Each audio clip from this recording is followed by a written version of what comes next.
This is the part 4 of place value video. Let's look at the question 14. The question is, Stacy wrote down the heights in feet of 5 mountains in Europe. Circle which one is the tallest. So the examiner trying to find out whether you can identify the biggest number.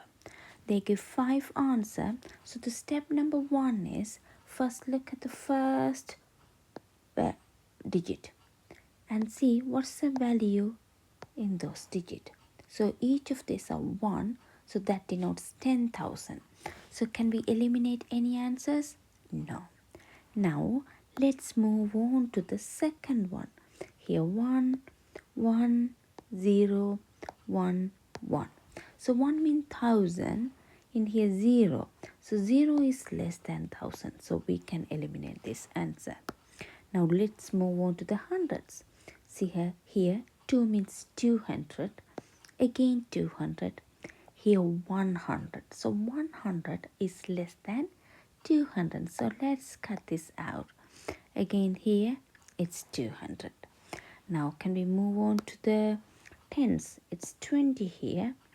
90. So 20 is less than 90. So let's cut this off. Then this is 40. 40 is less than 90. So the answer is 11,293.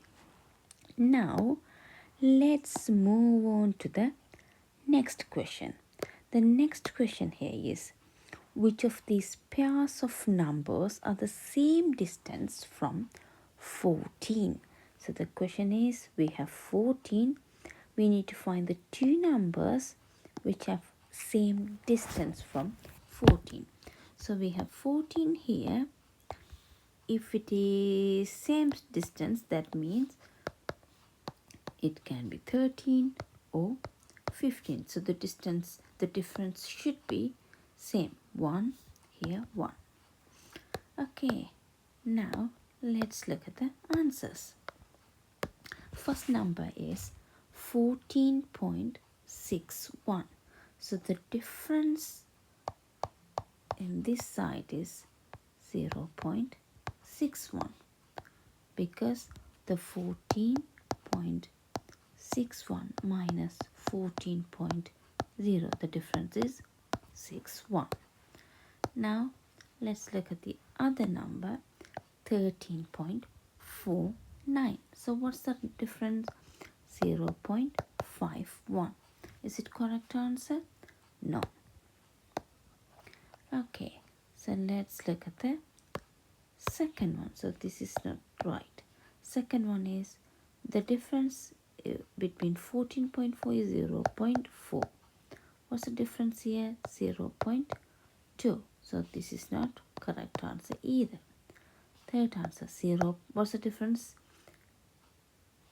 between 14.33 is 0.33. What's the difference between this one and 14 is 0.67. So that's not correct. Now let's look at this one, 0.18 this side, 0.18 towards 13. So this is the correct answer because we need to find the difference between 14 and each of those number. In here the difference here is 0.36. In here 0.26. So the answer is this one. Thank you.